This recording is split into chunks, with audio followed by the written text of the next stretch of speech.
Hello दोस्तों, स्वागत है फिर से आपके अपने यूट्यूब चैनल जानकारी मोड में। दोस्तों, इस वीडियो में हम आपको कराने वाले हैं 10th के साइंस का सैम्पल पेपर जो आपको स्कूल से मिला है। ठीक है ना, स्कूल में आपको दिया जा रहा है, ये 2020 का रह रहा है, लेकिन ये आपको मिल रहा है स्कूल से। ठीक है ना, इसमें आपको बहुत बेहतरीन ऑब्जेक्टिव सारे सवाल मिल रहे हैं, तो इसको आप कर लीजिए। और मॉडल पेपर जो मैंने सॉल्व कराया है उसका लिंक आपको डिस्क्रिप्शन में दे रहा हूँ, वहाँ से सॉल्व करिए, क्योंकि एग्ज़ाम में आपको मॉडल पेपर और सैम्पल पेपर से सीधे उठा के क्वेश्चन आ रहे हैं बहुत सारे। ठीक है ना, तो मैं आपको यहाँ से सैम्पल पेपर सॉल्व करा रहा हूँ, इसको पूरा देखिएगा और अपने दोस्तों के साथ शेयर भी कीजिएगा। मैं आपको ऑब्जेक्टिव का जो भी क्वेश्चन बताऊंगा उसके साथ एक्सप्लेन भी करूंगा। ठीक है, तो देखिए आपके सामने पहला सवाल है कि निम्नलिखित में कौन सा विद्युत विभवांतर का एसआई मात्रक है। विद्युत विभवांतर मतलब वोल्टेज, तो वोल्टेज का मात्रक होता है वोल्ट। ठीक है ना, जिसे वी से लिखते हैं, वोल्ट होता है जिसे वी से लिखते हैं। अच्छा, आपका एम्पियर जो होता है जिसे ए से लिखते हैं, ये होता है विद्युत धारा यानी आई का मात्रक। और ये ओम जो होता है इसे ऐसे लिखते हैं, और ये होता है आपका प्रतिरोध का मात्रक। ठीक है ना, ये याद रखिएगा। चलिए, क्वेश्चन नंबर 2 कह रहा है कि आँख की पुतली की साइज को कौन नियंत्रित करता है। तो आँख की पुतली को जो नियंत्रित करता है वो होता है परितारिका, जिसे आइरिस कहते हैं। ठीक है ना, ये आँख का लेंस होता है और इसके सामने ऐसे जो रहता है उसे कहते हैं परितारिका। और आँख के लेंस को जो पकड़े रहता है उसे कहते हैं सिलियरी मांसपेशियाँ। तो और इधर आता है आपका रेटिना, जहाँ पे आपका रेटिना पे प्रतिबिंब बनता है। ठीक है, और लेंस जो होता है वो ये बीच में लेंस होता है जो उत्तल लेंस होता है, ये याद रखिएगा। अगर पूछे कि आँख में कौन सा लेंस होता है तो उत्तल लेंस होता है। चलिए, क्वेश्चन नंबर 3 देखिए, बैटरी से किस प्रकार की धारा प्राप्त होता है।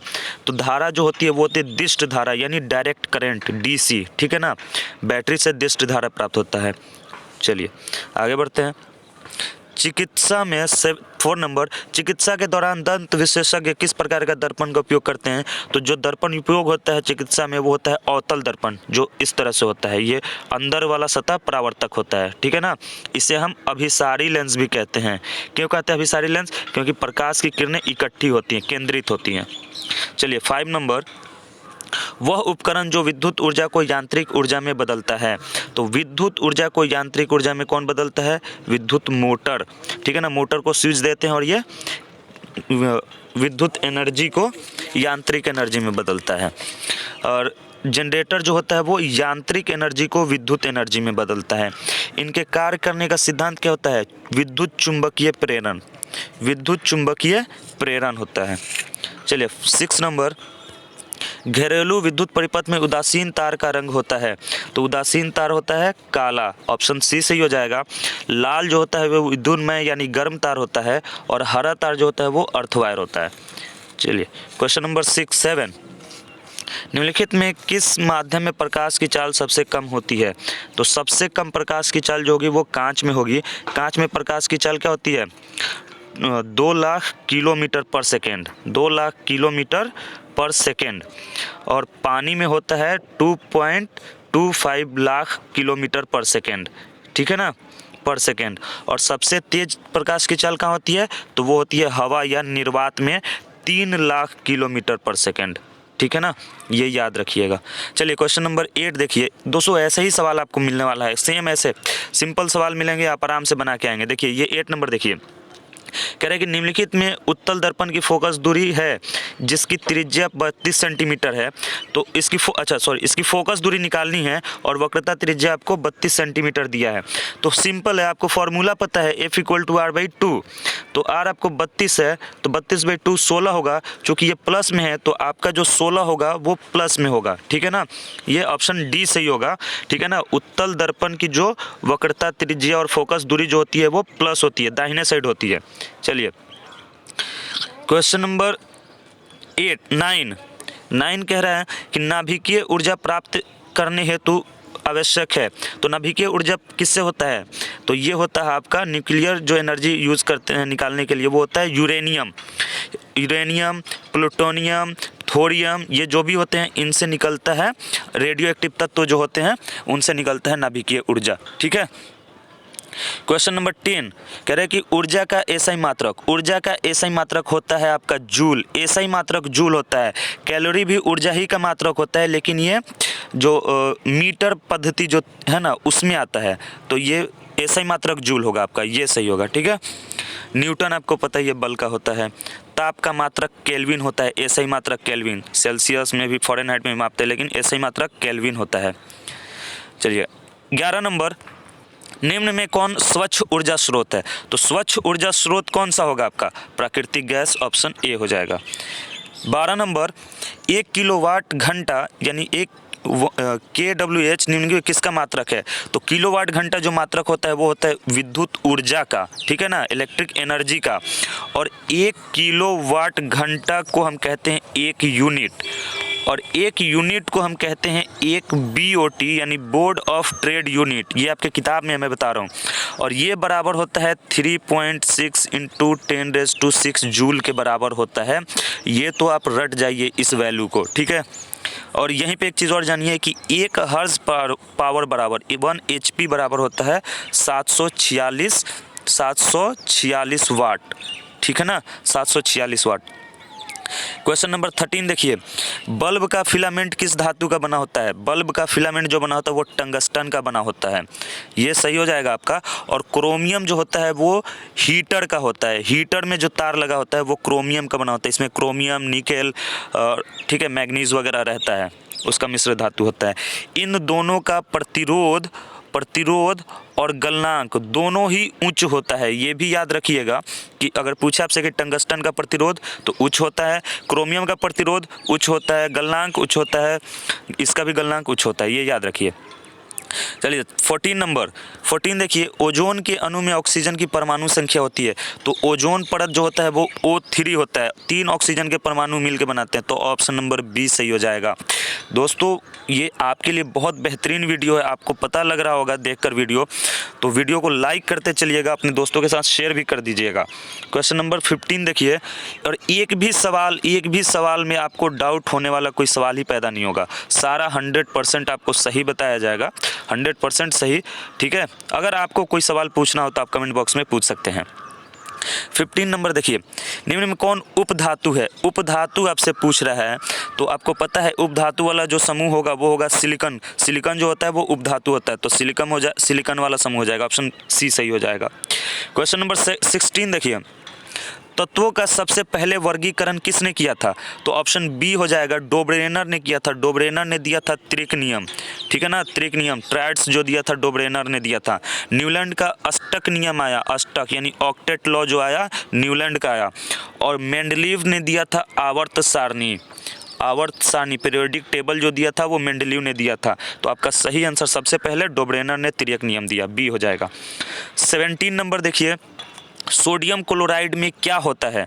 तो सोडियम क्लोराइड में आपका जो होगा वैद्युत संयोजी बंधन, या इसे हम आयनिक बंध भी कहते हैं, NaCl। तो Na पे भी नेगेटिव हो जाता है, क्लोरीन पे भी नेगेटिव हो जाता है, Na पे पॉजिटिव हो जाता है, क्लोरीन पे नेगेटिव हो जाता है, ये एक इलेक्ट्रॉन अपना क्लोरीन को देता है, तो ठीक है। तो और सहसंयोजन बंधन में क्या होता है? शेयर होता है इलेक्ट्रॉन का, जैसे आपका CH4 वगैरह जो होते हैं उनमें इलेक्ट्रॉन का शेयर होता है, साझा करते हैं। चलिए 18 नंबर देखिए, गोबर गैस में मुख्य रूप से पाई जाती है, तो गोबर गैस में मेथेन पाई जाती है, ऑप्शन सी सही हो जाएगा, मेथेन का सूत्र CH4। 19 नंबर, एल्कोहल में डैश डैश निहित होता है, तो एल्कोहल में क्या होगा आपका? कार्बन होता है, हाइड्रोजन होता है और ऑक्सीजन होता है। एल्कोहल का जो क्रियाशील मूलक क्या होता है? OH होता है, ठीक है। तो जैसे हम लिख दिए कि CH3OH, तो कार्बन हो गया, हाइड्रोजन हो गया, ऑक्सीजन हो गया। चलिए 20 नंबर, रसोई गैस मिश्रण है, रसोई गैस किसका मिश्रण है? तो ब्यूटेन एवं प्रोपेन का आपका ऑप्शन नंबर ए सही हो जाएगा। कितना नंबर? 20 का ऑप्शन नंबर ए सही हो जाएगा, ठीक है ना, ब्यूटेन और प्रोपेन। 21 नंबर देखिए दोस्तों, मिलाते चलिए, क्वेश्चन मिलाते चलिए, आप देखते हैं कितना में कितना सही मार रहे हैं, ठीक है। कमेंट बॉक्स में बताइएगा कितना सही हुआ आपका। ऑप्शन नंबर 21 देखिए, सभी अम्लों में समान तत्व है, तो सभी अम्ल कौन होते हैं? जो H+ आयन देते हैं, तो H+ आयन दे रहे हैं मतलब हाइड्रोजन, तो आपका ऑप्शन नंबर सी हो जाएगा। और जो क्षार होते हैं या भस्म जो होते हैं वो OH- आयन देते हैं, ठीक है ना, हाइड्रोक्साइड आयन देते हैं। 22 नंबर देखिए, ग्रीन हाउस प्रभाव के लिए कौन गैस उत्तरदायी है? ग्रीन हाउस गैस क्या होता है, ग्रीन हाउस इफेक्ट क्या होता है? जो पृथ्वी के चारों तरफ कार्बन डाइऑक्साइड पाया जाता है, सूरज की रोशनी से जब गर्म होता है, रात में जब ज़मीन ठंडा होने लगता है, बाहर का जो इन्वायरमेंट है वो ठंडा होने लगता है, तो हीट ऊपर भागता है, तो उसको कार्बन डाइऑक्साइड के कण क्या करते हैं, उसको अवशोषित करके पृथ्वी के तापमान को गर्म रखते हैं, ठीक है, उसे ग्रीन हाउस इफेक्ट कहते हैं। तो ये होता है कार्बन डाइऑक्साइड, ऑप्शन ए सही हो जाएगा। इसलिए कार्बन डाइऑक्साइड की मात्रा बढ़ने पे ज़मीन का टेम्परेचर बढ़ता है। 23 नंबर, कठोर जल के संबंध में कौन गलत है? कठोर जल जो खारा जल होता है, कौन गलत है बोल रहा है? तो झाग नहीं बनता, ये तो सही है। मैग्नीशियम बाइकार्बोनेट की उपस्थिति होती है, ये भी सही है। और इसकी वजह से साबुन ज़्यादा घिसता है, तो ये भी सही है। तो आपका इन तीनों में से तो कोई नहीं होगा, यानी ऑप्शन नंबर डी सही हो जाएगा कि आयरन पायराइड्स की उपस्थिति जो है कठोर जल के लिए गलत हो जाएगा। ऑप्शन नंबर डी आपका सही हो जाएगा। चलिए 24 नंबर, कास्टिक सोडा का रासायनिक सूत्र। कास्टिक सोडा का रासायनिक सूत्र क्या होता है? ये होता है NaOH, ठीक है ना। कास्टिक सोडा सोडियम हाइड्रोक्साइड को कहते हैं। और ये तो आपको पता ही है, सोडियम कार्बोनेट हो गया, सोडियम क्लोराइड नमक का हो गया, ये भी सोडियम कार्बोनेट का हो गया। चलिए 25 नंबर, सोडियम को जल में डालने पर कौन सी गैस निकलती है? तो ये याद रखिएगा, हाइड्रोजन गैस। सोडियम को जब भी डालेंगे तो ये हाइड्रोजन गैस निकलेगा। धातु जो होते हैं या अम्ल, वो हाइड्रोजन गैस मुक्त करेंगे, ठीक है।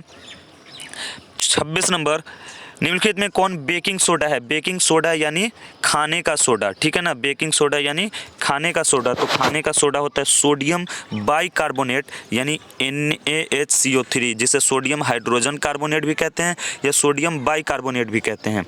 और अगर आपका यहीं पे धोबिया सोडा पूछ देता, धोबिया, या आपसे पूछता वाशिंग सोडा, तो आप कहते Na2CO3 इंटू 10H2O, ठीक है।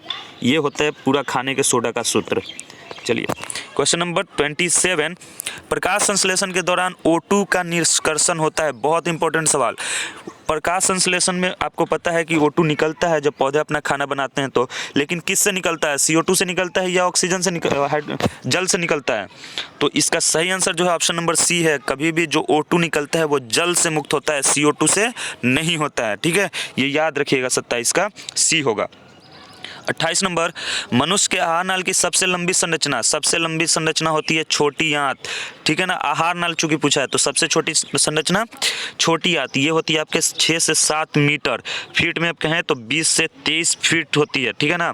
और बड़ी आंत जो होती है वो होती है आपका 1.5 मीटर, और ये लंबाई होगी आपका लगभग 5 फीट, ठीक है ना। तो ये याद रखिएगा। चलिए 28 नंबर कह रहा है कि इनमें कौन उत्सर्जी अंगक नहीं है? उत्सर्जी अंग जो हमारे शरीर से हानिकारक पदार्थ को बाहर निकालते हैं, तो पूछ रहा है कौन नहीं है? तो कौन सा नहीं होगा? न्यूरॉन नहीं होगा, क्योंकि न्यूरॉन तंत्रिका तंत्र का हिस्सा होता है। नेफ्रॉन होता है आपका वृक्क का हिस्सा, ये ग्लोमेरुलस, ये बोमेन संपुट सब वृक्क के हिस्सा होते हैं। तो उत्सर्जी अंग कौन होता है? वृक्क ही होता है ना, किडनी। तो न्यूरॉन इसका सही आंसर हो जाएगा, ये नहीं है। चलिए 30 नंबर देखिए, मधुमेह नामक रोग किसकी कमी से होता है? मधुमेह जो होता है शुगर की बीमारी यानी डायबिटीज़, वो होता है इंसुलिन की कमी से। और इंसुलिन किससे निकलता है? कौन सी ग्रंथि से आपको निकलता है? जी हाँ, ये अग्नाशय ग्रंथि जो होता है ना, उससे निकलता है इंसुलिन, जो ग्लूकोज की मात्रा को नियंत्रित करता है। थायरॉक्सिन जो होता है ये थायराइड ग्रंथि से निकलता है, ठीक है। थायरॉक्सिन जो होता है वो थायराइड ग्रंथि से निकलता है। और आपका बाकी तो हीमोग्लोबिन RBC में पाया जाता है, ठीक है। चलिए 31 नंबर कह रहे कि मेंडल के द्विसंकर संकरण में बाह्य लक्षी यानी फेनोटाइप अनुपात होता है। बाह्य लक्षी या इसे लक्षण प्रारूप आप कह सकते हैं, तो वो होता है 9:3:3:1। ये ऑप्शन ए सही हो जाएगा। 9:3:3:1। और 1:2:1 जो होता है ये एक संकरण में होता है, जिसे जीन प्रारूप अनुपात कहते हैं, ये जीनोटाइप, ठीक है ना, जीनोटाइप। और 3:1 जो होता है ये लक्षण प्रारूप अनुपात होता है, जिसे हम फेनोटाइप कहते हैं। ये दोनों होते हैं एक संकरण में, और ये होता है द्विसंकरण में। ये याद रखिएगा दोस्तों, बहुत इंपॉर्टेंट, सारे सवाल बहुत इंपॉर्टेंट है आपके एग्जाम के लिए। क्वेश्चन नंबर 32 देखिए, मेंडल ने आनुवंशिकता के सिद्धांत का प्रतिपादित किस पौधे का उपयोग किया था? तो मेंडल ने जो आनुवंशिकता का सिद्धांत दिया वो मटर के पौधे का इस्तेमाल किया था, और इसका वैज्ञानिक नाम होता है पाइसम स्टीवम, ठीक है, ये याद रखिएगा। और आनुवंशिकी का पिता भी कहा जाता है मेंडल को, ग्रेगर जॉन मेंडल को। 33 नंबर, निम्नलिखित में उत्पादक कौन है? उत्पादक कौन है? तो 3 होते हैं ना, उत्पादक, उपभोक्ता और अपघटनकर्ता। तो उत्पादक में आते हैं हरे पेड़ पौधे, घास वगैरह, तो ऑप्शन सी सही हो जाएगा। उपभोक्ता में होते हैं खाने वाले, और अपघटनकर्ता होते हैं सड़ाने वाले, मरे हुए चीज़ों को, ठीक है, सूक्ष्म जीव। चलिए 34 नंबर, मानव शरीर के रक्त में अशुद्धियों को छान कर निकालता है। हमारे रक्त से अशुद्धियां, हानिकारक पदार्थ को कौन छानता है? तो आपका सही हो जाएगा ऑप्शन बी, गुर्दा, जिसे हम किडनी कहते हैं। किडनी को ही गुर्दा कहा जाता है या वृक्क कहा जाता है, ठीक है, वृक्क कहा जाता है। ऑप्शन बी सही हो जाएगा। 35 नंबर, 35 कह रहा है कि मनुष्य में समान रक्तचाप यानी बीपी, ब्लड प्रेशर, तो ये होता है आपका 120/80, ये होता है सामान्य रक्तचाप। अगर इससे ज़्यादा होता है तो उसे हाई ब्लड प्रेशर कहते हैं, हाई ब्लड प्रेशर, ठीक है।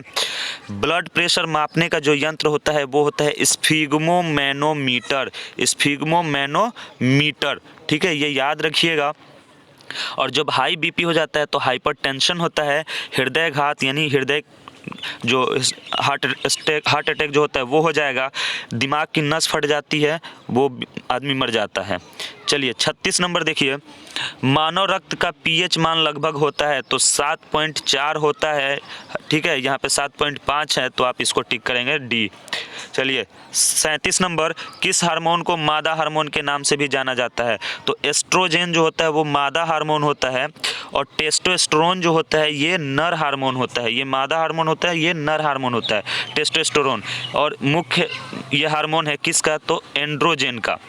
एंड्रोजन जो नर हार्मोन है ना, उसका मुख्य हार्मोन टेस्टोस्टेरोन कहलाता है, और एस्ट्रोजन होता है वो मादा हार्मोन है। चलिए 38 नंबर, कह रहा है कि मानव हृदय कितने प्रकोष्ठों में बना होता है? तो जी बिल्कुल, जो हृदय होता है वो 4 प्रकोष्ठ होते हैं, 4 कक्ष होते हैं। हृदय इस तरह से होता है ना, मानव का इस तरह से हृदय होता है, ठीक है ना। इधर आपका ये ऊपर हो जाता है बायां अलिंद, ठीक है ना, बायां अलिंद, और इधर ये बायां निलय हो गया, और इधर हो सॉरी ये आपका होगा हृदय जो 4 कोष्ठ में होता ही है, ठीक है, वो सही था, लेकिन ये हो गया ना, इधर आपका दायां होगा, इधर दायां होगा, इधर दायां होगा, ऊपर अलिंद, नीचे निलय, इधर बायां अलिंद और इधर बायां निलय, ठीक है ना। इधर से ये अशुद्ध रक्त के लिए होता है और ये शुद्ध रक्त के लिए होता है। चलिए क्वेश्चन नंबर 39 कह रहा है निम्नलिखित में कौन एक हार्मोन नहीं है? कौन हार्मोन नहीं है? तो हीमोग्लोबिन जो है वो हार्मोन नहीं है, ये रक्त में पाया जाता है, ये रक्त का एक हिस्सा है, ठीक है ना, ठोस रक्त का। थायरॉक्सिन थायराइड से निकलता है, थायराइड ग्रंथि जो आयोडीन की मात्रा जिसमें होती है, ठीक है ना, तो ये नियंत्रित करता है। तो अगर इसी से हार्मोन जब स्रावित नहीं होता है तो ये हमें क्या हो जाता है? घेघा रोग हो जाता है, ठीक है ना। इंसुलिन की कमी से मधुमेह हो जाता है। एड्रेनलिन जो होता है ये निकलता है आपका, एड्रेनलिन जो निकलता है ना, अग्नाशय की जो द्वीपिकाएं होती हैं, लंगरहैंस द्वीपिकाएं, उससे निकलता है एड्रेनलिन, ठीक है ना, नहीं सॉरी, एड्रेनलिन एड्रीनल ग्रंथि से निकलता है, सॉरी ये मिस्टेक हो जा रहा है थोड़ा सा। एड्रेनलिन जो होती हैं वो आपको एड्रीनल ग्रंथि से निकलती हैं, एड्रीनल ग्रंथि से निकलती हैं, और ये हमारे डर को, गुस्सा को, जब हम डरते हैं, गुस्सा करते हैं या बहुत तनाव में होते हैं, रोते हैं, तो उस वक्त इससे जो हार्मोन निकलता है वही उस वक्त वही सब इसको नियंत्रित करता है, ठीक है। इसी से हार्मोन स्रावित होता है, एड्रेनलिन ग्रंथि से निकलता है, एड्रीनल ग्रंथि से निकलता है एड्रेनलिन। 40 नंबर देखिए, 40 कह रहे हैं कि न्यूरॉन इकाई है, न्यूरॉन किसकी इकाई है? तो तंत्रिका उत्तक की इकाई है न्यूरॉन, ठीक है ना, तंत्रिका उत्तक के क्रियात्मक और संरचनात्मक इकाई को न्यूरॉन कहते हैं। जो इस तरह से संरचना ही होता है, ये स्टार वाला ऐसे होता है ना, तो ये से हम न्यूरॉन कहते हैं, ठीक है। 41 नंबर, गुर्दे की संरचनात्मक एवं क्रियात्मक इकाई क्या है? तो गुर्दे की संरचनात्मक और क्रियात्मक इकाई नेफ्रॉन होता है, बोमेन संपुट वाला, आपको याद होना चाहिए, इस तरह से जिसकी संरचना होती है, ठीक है ना, ये होता है, इसमें जो हमारा खून क्षमता है। चलिए 42 नंबर देखिए, मानव शरीर की श्वसन दर सबसे कम कब होती है? तो सबसे कम कब होगी? जब हम सो रहे होते हैं, तो नींद में, खर्राटा लें या नहीं लें अलग बात है, लेकिन नींद में सबसे कम होती है, डी हो जाएगा। 43 नंबर, पाचक के रसों में निम्नलिखित में कौन सा अम्ल पाया जाता है? जो पाचक रस होते हैं हमारे अमाशय में जो रस निकलता है उसमें कौन सा अम्ल पाया जाता है? तो हाइड्रोक्लोरिक अम्ल HCl पाया जाता है। 44 नंबर हो गया, निम्नलिखित में कौन ऊर्जा का नवीकरणीय स्रोत है? नवीकरणीय स्रोत आपका लकड़ी होगा, ऑप्शन ए सही होगा। प्राकृतिक गैस भी जीवाश्म ईंधन के साथ निकलता है, इसलिए ये अनवीकरणीय ही होगा, तो आपका ऑप्शन ए सही होगा। 45 नंबर, ये देखिए बहुत इंपॉर्टेंट सवाल, एल्कीन का सामान्य सूत्र, एल्कीन का सामान्य सूत्र पूछ रहा है ना, आपको पता है संतृप्त और असंतृप्त हाइड्रोकार्बन बता दे रहे हैं, 1 मिनट। तो पहले एल्कीन का सामान्य सूत्र समझ लीजिए, ये होता है आपका ऑप्शन नंबर सी हो जाएगा, CnH2n, ठीक है। और CnH2n+2 होता है एल्केन का, और CnH2n-2 होता है एल्काइन का, और CnH2n+1 होता है एल्कील का, ठीक है। अब आप समझिए, जो एल्केन और एल्कील जो होंगे ये संतृप्त हाइड्रोकार्बन होते हैं, इनमें एकल बंधन बनता है, ठीक है ना, एकल बंधन बनेगा, ठीक है। और जो ये होते हैं एल्काइन और एल्कीन, इसमें बनता है ट्रिपल बॉन्ड और इसमें बनता है डबल बॉन्ड, तो इन्हें कहा जाता है असंतृप्त हाइड्रोकार्बन। ये याद रखिए, पूछ दे तो याद रखना चाहिए। 46 नंबर देखिए, बस 2 ही सवाल और है। अवतल दर्पण द्वारा प्राप्त प्रतिबिंब होता है, देखिए अवतल दर्पण से यहाँ पूछा है आपसे, अवतल दर्पण से प्राप्त प्रतिबिंब होता है, तो अवतल दर्पण में काल्पनिक भी बनता है, छोटा भी बनता है, सीधा भी बनता है, बड़ा भी बनता है, वास्तविक भी बनता है, और फिर बोल रहा है कि इनमें से कोई नहीं। तो आपका सही आंसर जो हो जाएगा, इनमें से कोई नहीं हो पाएगा, ठीक है ना, क्योंकि ये सारा ऑप्शन होता ही होता है, तो यहाँ पे सभी देता तो सभी होता, तो इनमें से कोई नहीं हो पाएगा ऑप्शन जो होगा। नहीं तो अगर यहाँ पे अगर उत्तल दर्पण देता, उत्तल दर्पण, तो आप सिर्फ काल्पनिक मार के आते, क्योंकि उसमें सिर्फ काल्पनिक बनता है, तो फिर सीधा भी था ऑप्शन आपके, ठीक है ना, तो इसलिए ऑप्शन डी हो जाएगा, कोई नहीं, ठीक है। चलिए 47 नंबर कह रहा है कि ग्लूकोज का आणविक सूत्र ग्लूकोज का क्या होता है? C6H12O6, ऑप्शन ए सही हो जाएगा। 48 नंबर, किसी कुंडली का प्रतिरोध ज्ञात करने का सूत्र है? तो आपको पता है प्रतिरोध ओम के नियम से आपको पता है क्या होता है, V = IR, ठीक है ना, तो R = क्या हो जाएगा, V/I, तो R = V/I, ऑप्शन बी सही हो जाएगा। और एक चीज़ याद रखिए, P = क्या होता है, P = VI भी होता है, ये भी याद रखिएगा। और V की जगह पे IR जब रखते हैं तो P = क्या बन जाता है, I²R, ठीक है, ये याद रखिएगा। और फिर एक और चीज़ बन जाता है आपका U बराबर क्या होता है, U बराबर होता है V²/R × T, ये ऊष्मा का मान होता है, ये याद रखिएगा ये सब चीज़। देखिए अगर कुछ सब्जेक्टिव सवाल भी देख लेते हैं हम लोग, ठीक है ना। सब्जेक्टिव सवाल में क्या क्या है आपको बताएंगे नहीं, बस सवाल आपको दिखा देते हैं क्या क्या है। जैसे कह रहा है कि नेत्र समंजन क्षमता सूर्योदय के समय लाल क्यों दिखता है, विद्युत रोस्टर और स्त्रियों में तापन में, अगर आप कहिएगा तो मैं इन सब को बना दूंगा आपका सब्जेक्टिव, ठीक है। एक बार आप वीडियो को रोक के देख लीजिए कि किस तरह का सवाल पूछा है। ओम का नियम बताना है आपको, और क्षेपण अभिक्रिया, ठीक है ना, समजातीय और श्रेणी, ये सब बहुत आसान सवाल है। जीव विज्ञान में क्या कह रहा है, श्वसन और प्रकाश संश्लेषण, मृत्युजीवी पोषण, बहुत आसान है, प्रकाश अनुवर्तन, परितंत्र, बहुत आसान सवाल है, ठीक है ना। तो चलिए ठीक है दोस्तों, तो मिलते हैं अगली वीडियो में। वीडियो अच्छी लगी हो तो वीडियो को लाइक करके सब्सक्राइब कर लीजिएगा चैनल, और दोस्तों के साथ ज़रूर शेयर कीजिएगा। तो मिलते हैं अगली वीडियो में, तब तक के लिए गुड बाय, जय हिंद, थैंक्स फॉर वॉचिंग।